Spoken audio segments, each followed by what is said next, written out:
پارلمان انگلستان جلسه گفتگو با حضور جیمز کلورلی، وزیر خاورمیانه و مسئول در امور ایران، درباره توطئه تروریستی رژیم آخوندی در ویلپند و محاکمه اسدی دیپلمات تروریست رژیم و مزدوران جنایتکار رژیم در بروکسل.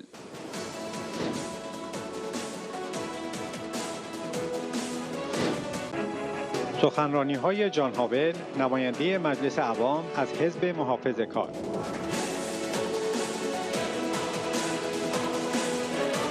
و این پیزلی، نماینده مجلس عوام از ایرلند شمالی.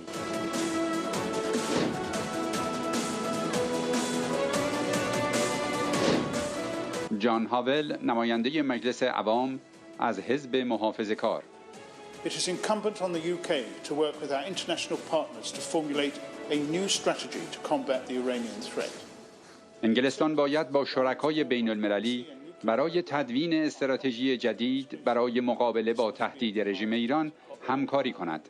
پذیرش اینکه جنگ رژیم ایران توسط نیروهای نیابتی و برنامه هسته‌ای از یکدیگر جدا نیستند، باید در قلب برنامه جدید ما باشد. رژیم ایران به دنبال سلاح هسته‌ای به عنوان چتر محافظ برای فعالیت‌های خطرناک خود در سراسر خاورمیانه است. این رژیم یکی از بدترین پرونده‌های نقض حقوق بشر در جهان را دارد.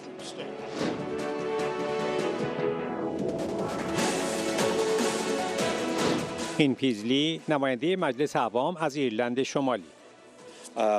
Iran backs terrorism. In 2018, members from this House were caught up in an event in Paris. رژیم ایران حامی تروریسم است. در سال 2018 اعضای مجلس انگلستان در یک گردهمایی در پاریس بودند. یکی از نفرات رژیم ایران تلاش کرد با بمبگذاری در آن گردهمایی کشتار کند.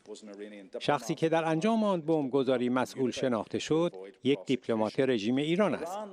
رژیم ایران یکی از شرورترین حکومت‌های جهان است. تأثیر بی‌ثبات کننده‌ای در سراسر خاورمیانه دارد و اکنون کارکرد افراطی خود را در سراسر اروپا گسترش می‌دهد. The JCPOA was signed in 2015 and was heralded as a historic moment in non-proliferation. Sadly, I believe that events have shown that this was far from the truth.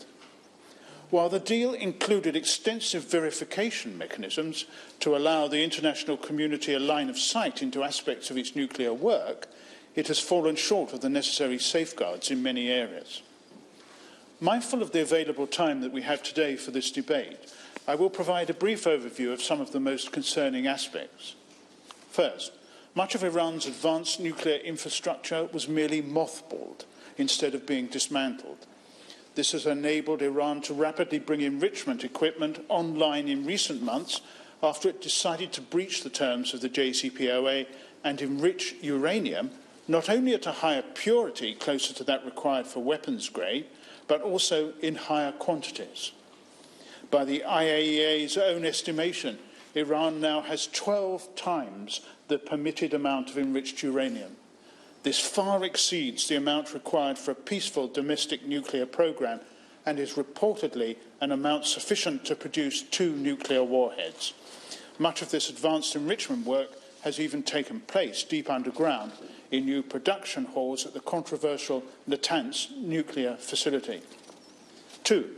Iran's historic nuclear activities, especially those with possible military dimensions, were inexplicably left unaddressed by the JCPOA.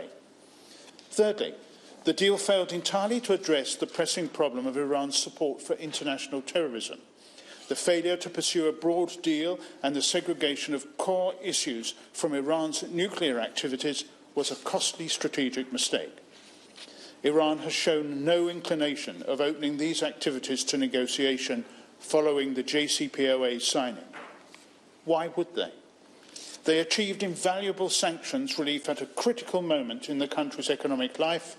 Fourthly, the JCPOA also failed to address Iran's ballistic missile program, which we must not forget is the primary means for delivering a nuclear warhead. While UN sanctions may be in effect relating to this program, it has not for 1 second given Iran cause to pause its test launching and construction of advanced missiles capable of delivering explosive material thousands of miles from Iran. Fifthly, human rights abuses were not even discussed in the negotiations, despite Iran having one of the worst human rights records in the world. The manner in which any country treats the lives of its own citizens sends an unmistakable message about its integrity. I am a member of the Council of Europe, the foremost human rights organisation in Europe, and it is an embarrassment having such a pariah on our own doorsteps. Lastly, and by no means least, by lifting all nuclear-related sanctions with their immediate effect, the P5+1 lost any leverage that it retained over preventing Iran from subsequently breaching the terms of the nuclear deal.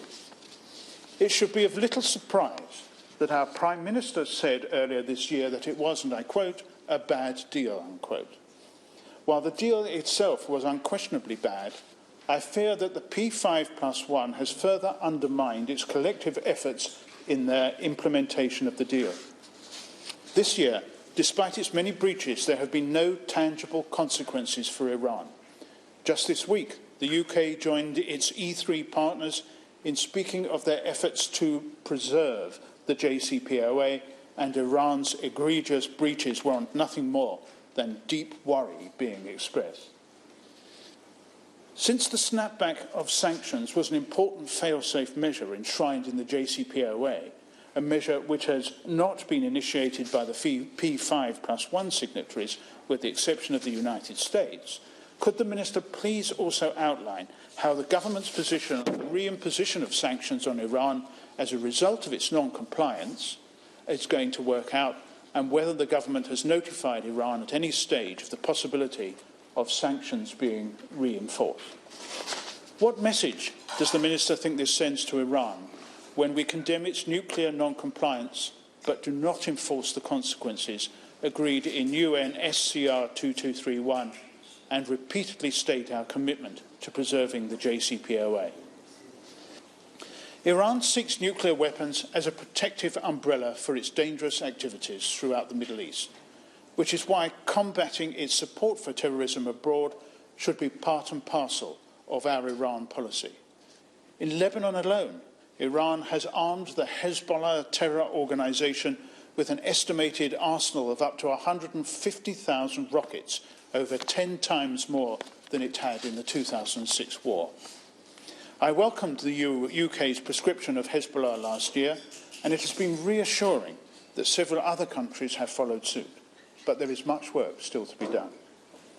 Iran is reportedly distributing approaching $20 billion per year to its proxies throughout Lebanon, Gaza, Iraq, Yemen, and in backing President Assad in Syria. The sanctions relief windfall that Iran received from the JCPOA would have directly facilitated such extensive financial support. The consequences of Iran's investments need no explanation. And as the Defence Secretary has said, the IRGC's Quds Force is one of the foremost architects of Iran's malign activity. Yet while the IRGC is believed to be responsible for the deaths of dozens of British servicemen and women, and IRGC-linked terrorist activity in Europe is well documented, the UK does not prescribe the group as a terrorist organisation. The US prescribed the IRGC last year, a significant step in the fight against international terrorism. The UK Treasury lists the IRGC, the IRGC Air Force and the IRGC Quds Force as being subject to UK terrorism and terrorist financing sanctions. So it should surely meet the criteria for full prescription. Whilst I'm aware that the government does not comment on these matters, perhaps the Minister could highlight this discrepancy with cross-departmental colleagues. The US includes non-nuclear Iranian targets in its sanctions regime. Does the Minister agree with me that our new Magnitsky-style sanctions regime should be used to keep the pressure on Iran on non-nuclear issues?